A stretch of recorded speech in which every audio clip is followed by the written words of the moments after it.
जाति प्रथा उन्मूलन।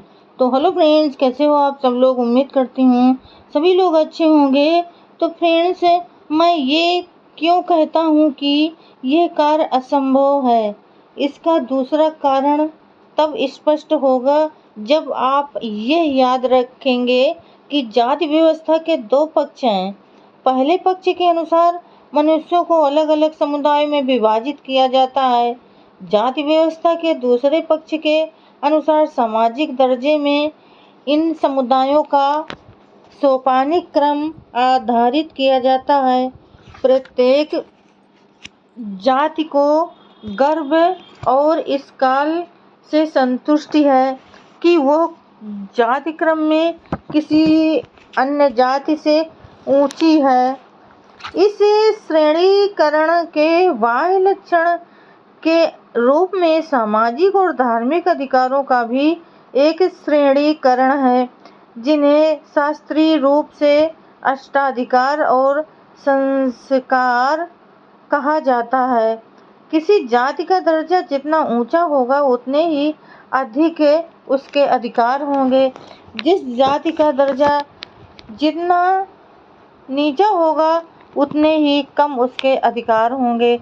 समुदायों के इस श्रेणीकरण तथा जातियों के इस सोपान ने जाति व्यवस्था के विरुद्ध एक सामूहिक मोर्चा खोलना असंभव बना दिया है। यदि कोई जाति अपने से ऊंची जाति के साथ रोटी बेटी का संबंध करने के अधिकार का दावा करती है तो उसका तत्काल निषेध कर दिया जाता है और शरारती लोग, जिनमें अनेक ब्राह्मण भी शामिल हैं, ये कहते हैं कि यह रोटी बेटी का संबंध अपने से नीची जाति तक ही अनुमत होगा। सभी लोग जाति व्यवस्था के दास हैं, लेकिन सभी दासों का दर्जा बराबर नहीं है।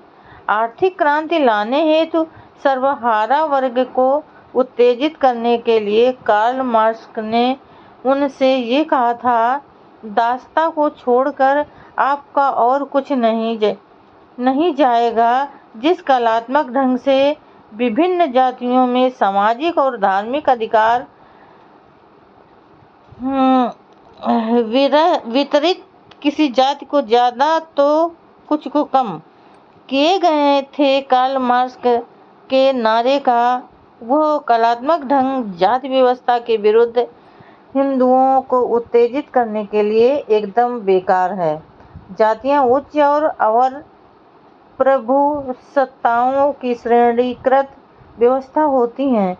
वे अपने दर्जे के लिए सतर्क होती हैं और ये जानती हैं कि यदि जातियों का सामान्य विलय हुआ तो उनमें से कुछ की प्रतिष्ठा और शक्ति दूसरी जातियों के अपेक्षाकृत अधिक समाप्त हो जाएंगी।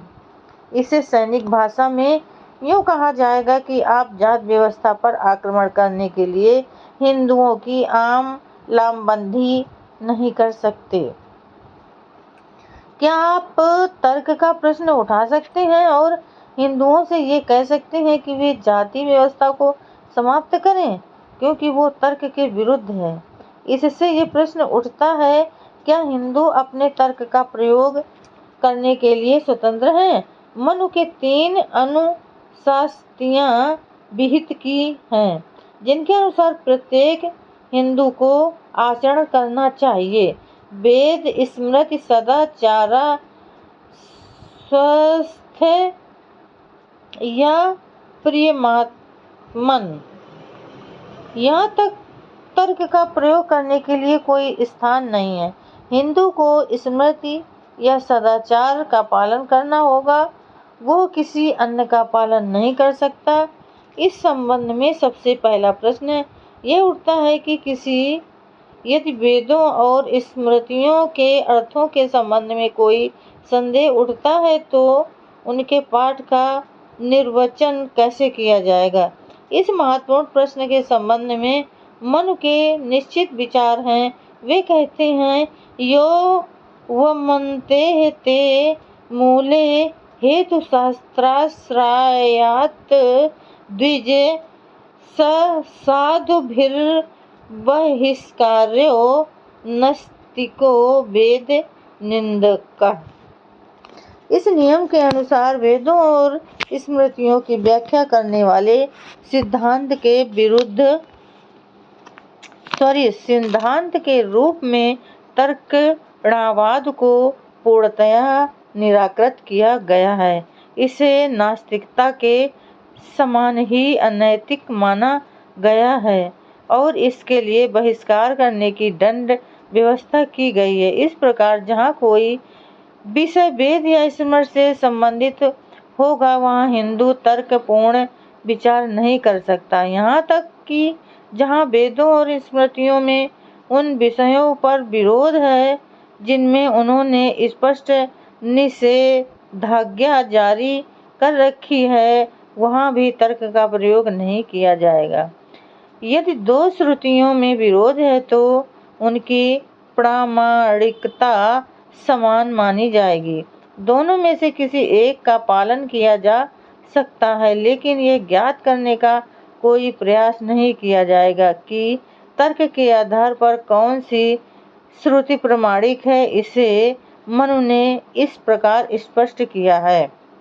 श्रुति दैर्घ्यम तु यत्र स्यात् तत्र धर्मार्वुभौ स्मृतो।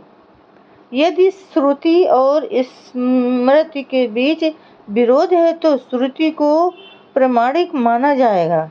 इसके विषय में भी ये ज्ञात करने का प्रयास नहीं किया जाएगा कि तर्क के आधार पर दोनों में से कौन सी प्रमाणिक है। इसका उल्लेख मनु ने निम्नलिखित श्लोक में दिया है। या वेद बाह्या स्मृतयो यश्च काश्च कुदृष्ट सर्वास्ता निष्फला प्रेत्य तमोनिष्ठा हिता स्मृता। इसके अतिरिक्त यदि दो स्मृतियों में विरोध है तो मनु स्मृति को प्रमाणिक माना जाएगा, लेकिन ये प्रयास नहीं किया जाएगा कि तर्क के आधार पर कौन सी स्मृति प्रमाणिक है। बृहस्पति द्वारा दी गई व्यवस्था इस प्रकार है। वेद्या यत्वोपनिबन्धत्वः त्वत् प्रमाणया हि मनुः स्मृतः मन्वधर्विपरीतः तु या स्मृति सान सस्तये।